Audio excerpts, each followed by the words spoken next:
Sungguhnya engkau meninggalkan ahli warismu, anak-anakmu atau istri-istrimu itu dalam keadaan kaya, itu jauh lebih baik daripada engkau meninggalkan anak istrimu dalam keadaan kurang.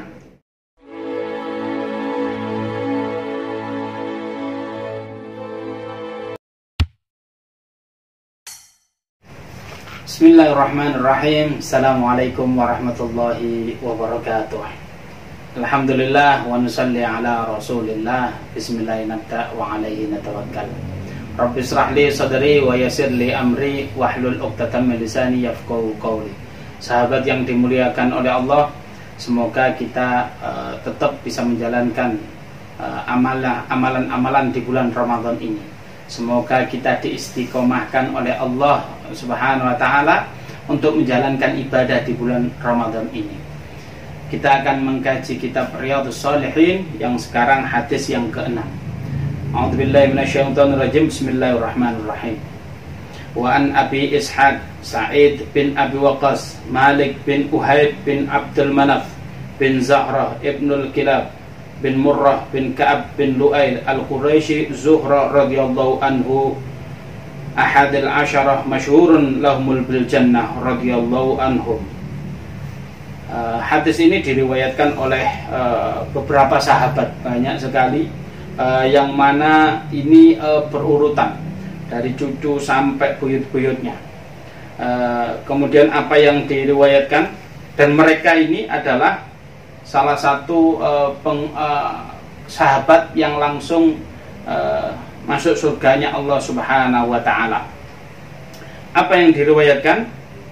Yang pertama adalah qala jaa Nabi Rasulullah sallallahu alaihi wasallam. Pada saat itu Nabi datang. Nabi ini datang tatkala itu haji wada, yaitu hajinya Rasulullah, yaitu haji wada, haji perpisahan. Kemudian setelah itu ya'udu amal hajjil wada min waja'in sadda bi faqultu ya Rasulullah. Tatkala itu Rasulullah menjenguk salah satu sahabatnya yang ada di Mekah, dan sahabatnya dalam keadaan sakit. Kemudian ya Rasulullah, inni qad balagha minal waja'i ma tara. Kemudian dia berkata sesuatu, orang yang sakit ini, kepada Rasulullah, ya Rasulullah, sungguhnya aku dalam keadaan sakit parah, sakit yang begitu luar biasa yang saya rasakan ini.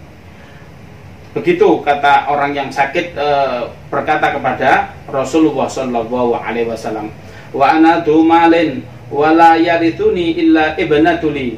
Saya ini punya harta yang sangat banyak ya Rasulullah, tapi aku nggak punya ahli waris, anakku cuma satu ya Rasulullah. Kemudian afatasaddaqu bisulus, apakah aku boleh mensedekahkan daripada hartaku ini? Kemudian apa Rasulullah menjawab?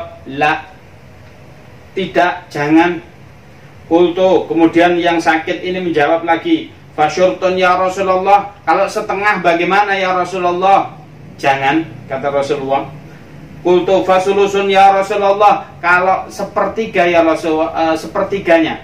Kalau tadi 75%, yang pertama tidak boleh, setengah tidak boleh, kemudian sepertiga. Apa kata Rasulullah? Wasulusun sulusun kabir, sepertiga itu pun sudah dikategorikan besar. Kemudian innaka intadaraka wa tanna aghniyaika khairun min antadarahum alatan yatakaffafuna anin nas. Sungguhnya engkau meninggalkan ahli warismu, anak-anakmu atau istri-istrimu itu dalam keadaan kaya, itu jauh lebih baik daripada engkau meninggalkan anak istrimu dalam keadaan kurang. Yatakaffafuna bainan nas, apa minta-minta di antara orang lain. Dia ditinggal mati suaminya ataupun bapaknya dalam keadaan kekurangan. Dia belum mandiri, dia dalam keadaan senantiasa butuh bantuan orang lain, maka ini tidak baik. Kemudian apa? Wa innaka lan tunfik nafaqatan tabtaghi bima wajhallah illa ujratun alayya hatta ma taj'alu fi imra'atik.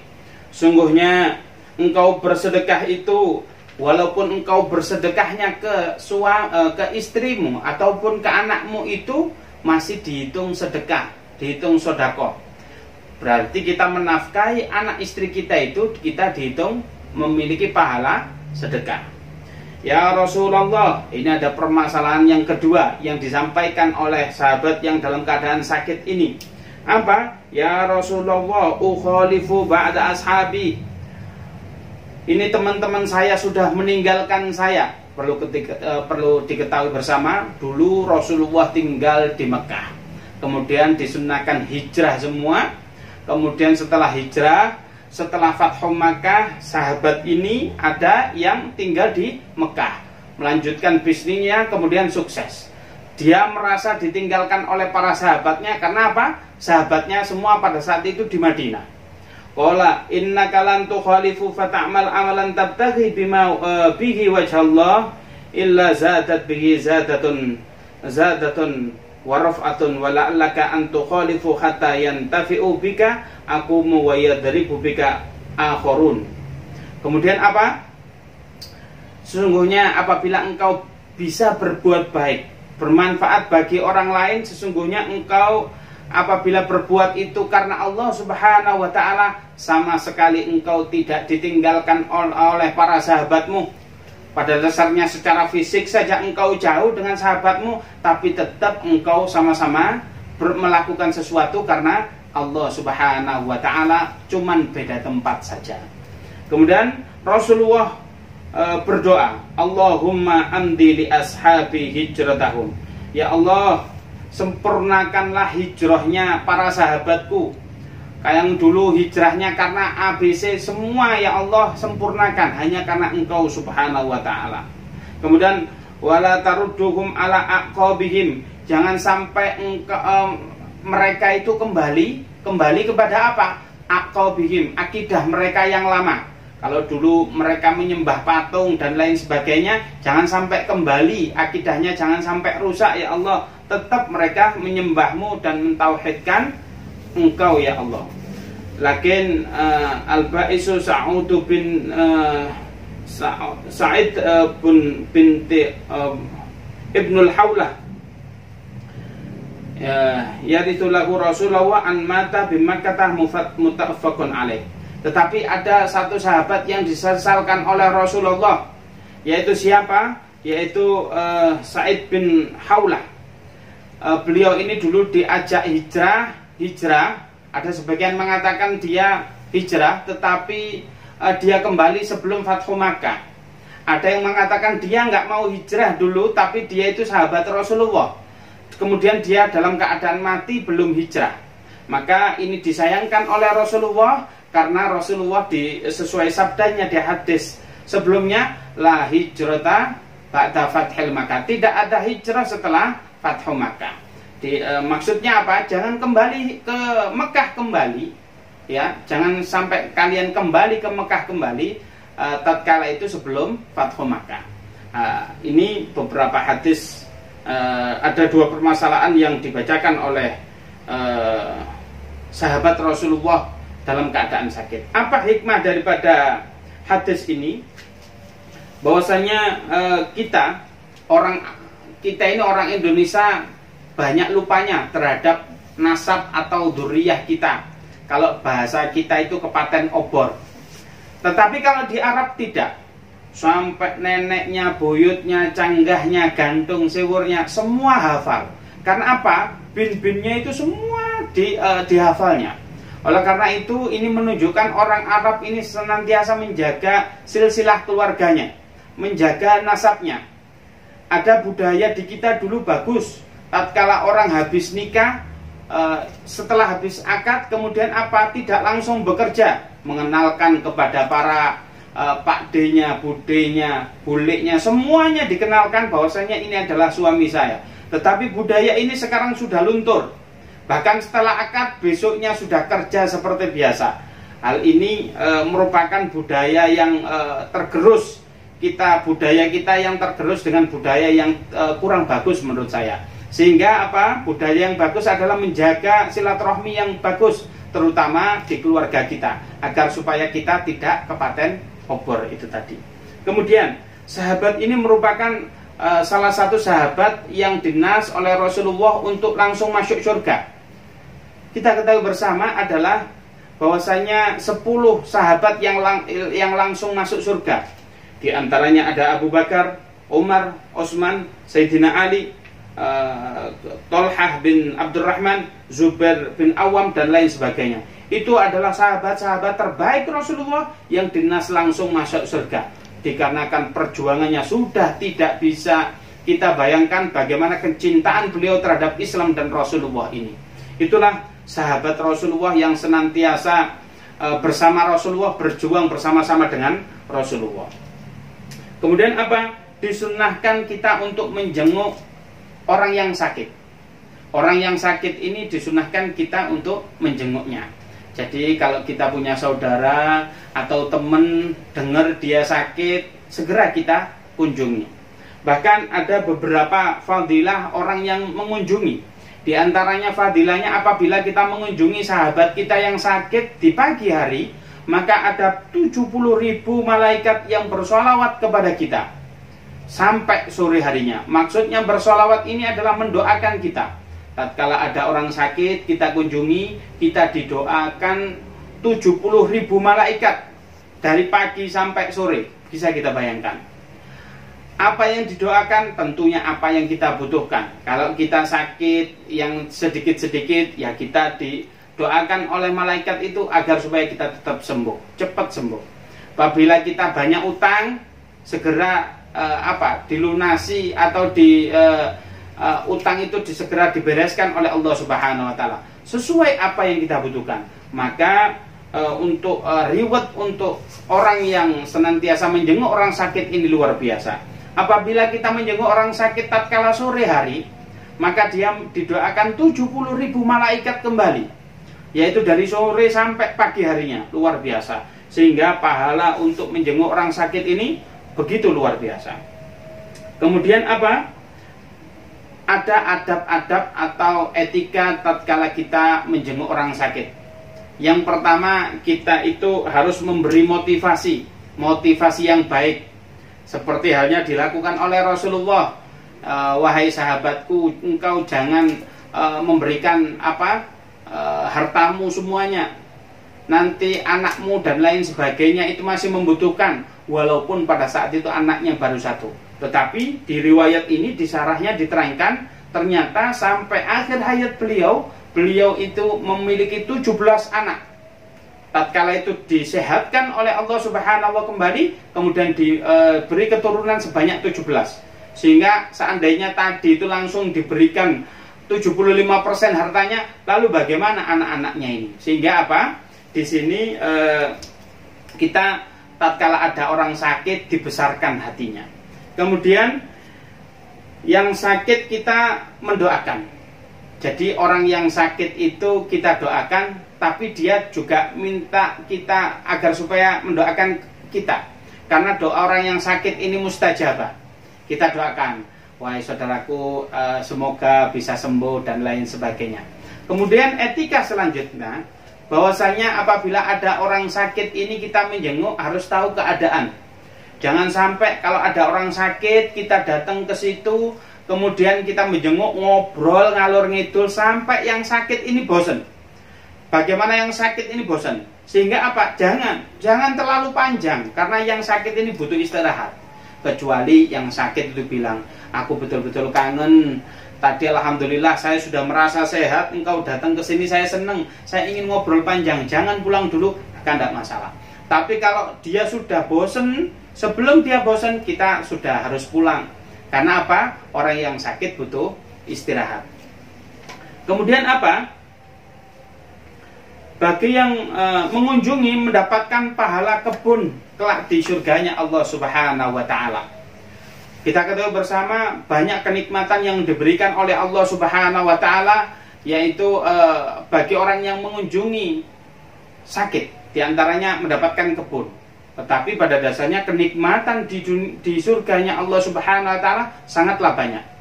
Kenikmatan yang tertinggi adalah di surga itu adalah ru'yatullah, yaitu kita bisa melihat Allah Subhanahu wa Ta'ala dengan mata yang telanjang ini. Subhanallah. Semoga dengan apa yang kita lakukan di dunia ini menjadikan Allah meridhoi kita, kita masuk di surganya Allah Subhanahu wa Ta'ala. Amin ya rabbal alamin. Kemudian jangan sampai kita ini mendoktrin dia dengan kata-kata yang jengkelin dia. Ente sih nggak jaga kesehatan, jadi ente sakit. Jangan jadikan dia itu besar hatinya. Ya sudah, apapun yang terjadi ini kehendak Allah. Semoga kita bisa mendapatkan hikmahnya. Apabila dia butuh support dari segi pendanaan, apa yang kita miliki kita beri dalam support dana. Kita beri support vitamin dan lain sebagainya. Oleh karena itu, itulah adab agar supaya kita menjenguk orang sakit mendapatkan berkah daripada kunjungan kita. Baik. Kemudian tidak boleh bersedekah tatkala kita sudah sakaratul maut. Tatkala kita sudah sakit ini tidak boleh bersedekah sebanyak mungkin. Tatkala kita sakit, harta kita banyak, kemudian ya sudahlah, semua ini tak berikan ke masjid, semua ini tak berikan ke pondok. Jangan. Ibnu Abbas mengatakan jangan, karena sesuai dengan syarah hadis ini bahwasanya orang yang sakit itu belum tentu ajalnya hari itu juga. Kehidupan dia barangkali masih panjang. Tatkala sakaratul jangan mudah semua ini saya infakkan dan lain sebagainya, jangan. Karena kita masih memiliki ahli waris dan kita tidak tahu kematian kita kapan. Sebab kematian kita itu tidak ditentukan oleh Allah, waktu dan kapannya sudah ditentukan oleh Allah. Sehingga kita tidak bisa menentukan kematian kita. Sehingga apa? Sesakit apapun kita belum tentu mati. Bisa jadi yang mati yang menjaga kita, yang sehat. Bisa jadi orang yang mengobati kita diambil oleh Allah Subhanahu wa Ta'ala dulu. Sehingga apa? Kita tidak boleh menyimpulkan bahwasanya umur saya tidak panjang lagi dan lain sebagainya. Kemudian apa? Lebih baik meninggalkan ahli waris dalam keadaan kaya. Nah, kalau kita lihat orang yang meninggal itu didoakan apa? Yang pertama adalah Allahumma ufir lahu warhamhu wa'afi wa'fu anhu wa taqabbal hasanatihi wa kaffir sayyiatihi wa la taftinna ba'dahu. Ya Allah, terimalah kebaikannya. Kaffir sayyiatihi, engkau hapus dosa-dosanya ya Allah. Di terakhir doanya apa? Wa la taftinna ba'dahu. Ya Allah, jangan engkau beri fitnah atas apa orang yang ia tinggal. Maksudnya apa? Apabila orang ini memiliki harta, maka yang ditinggali harta tidak menjadikan fitnah. Banyak sebagian orang apabila dia ditinggal mati bapaknya, anaknya yang tadinya akur jadi tidak akur karena warisan saja. Bisa terjadi apa? Pertengkaran antara kakak dan adik kandungnya gara-gara perebutan warisan saja. Maka ini menjadikan fitnah bagi orang-orang yang ditinggal. Ada orang yang senantiasa istiqomah sebelum ditinggal bapaknya, tapi gara-gara dia mendapatkan warisan, dia tidak istiqomah terhadap ibadah kepada Allah, melainkan apa? Dia menghambur-hamburkan uangnya. Oleh karena itu doanya agar supaya kita tidak mendapatkan fitnah. Apabila kita mendapatkan warisan, maka warisan itu berkah bagi kita semua. Nah, itu analogi bagaimana kita itu menerima warisan dengan baik agar supaya kita tetap mendapatkan warisan, tidak menjadikan fitnah bagi kita semua. Baik. Kemudian ada sedekah kita yang langsung diterima oleh Allah Subhanahu wa Ta'ala. Ada 3 sedekah. Yang pertama adalah air. Bahwasanya kita bersedekah air ini maka diterima oleh Allah Subhanahu wa Ta'ala. Maka memberikan minum orang di jalan itu pahalanya langsung amaliyahnya ini langsung diterima oleh Allah Subhanahu wa Ta'ala. Sehingga budaya ini diadopsi oleh budaya orang Indonesia. Zaman dahulu di depan rumah itu disediakan kendi, disediakan tempat orang agar supaya setiap musafir, orang yang jalan boleh minum di situ. Maka ini sudah menjadi budaya dan budaya ini sudah luntur barangkali. Yang kedua, minyak wangi. Tatkala minyak wangi ini diberikan kepada orang yang sebelum sholat, maka langsung diterima oleh Allah Subhanahu wa taala. Sehingga budaya ini masih ada. Sebagian masjid bahkan orang bersedekah minyak wangi ditaruh di masjid agar supaya orang sholat dalam keadaan wangi. Kemudian tempat duduk bagi orang yang membutuhkan. Budaya ini pun juga masih ada di Indonesia. Kalau kita naik bis, kemudian ada orang yang lebih tua daripada kita mempersilahkan duduk orang tua ini. Apabila ada wanita yang lemah, kita mempersilahkan duduk. Ini merupakan amalan yang dicintai oleh Allah yang langsung diterima. Jangan sampai kita memberikan duduk, kalau ada wanita cantik, kita beri.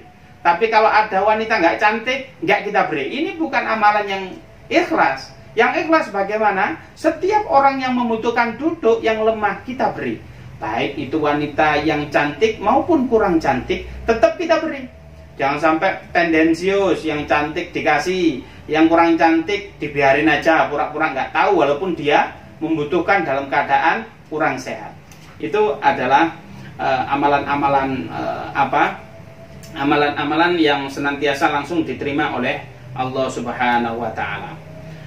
Kemudian dianjurkan oleh Rasulullah bahwasannya apabila di masa tua kita memperbanyak ibadah ketimbang amalan-amalan kita yang lain. Bisnis kita dikurangi, apapun aktivitas kita di luar kita kurangi. Sehingga apa? Di masa tua apabila lebih baik kita masa di mana kita mendekatkan diri dengan Allah dengan cara kita memperbanyak ibadah. Kalau kita masih muda, amal ibadah kita dengan bekerja. Tapi kalau masa tua, betul ide-ide kita tetap kita lontarkan, tetapi takorrub mendekatkan diri dengan Allah diperbanyak. Yang biasanya sholat duha hanya 2, kita lebih sekarang menjadi 4 salam atau 8 rakaat. Apabila tahajud kita biasanya cuma 2, kita lebih menjadikan 4 salam, 3 witir. Apabila sedekah kita dulu hanya 1 juta 1 bulan, kita lebihi menjadi 2 juta dan seterusnya.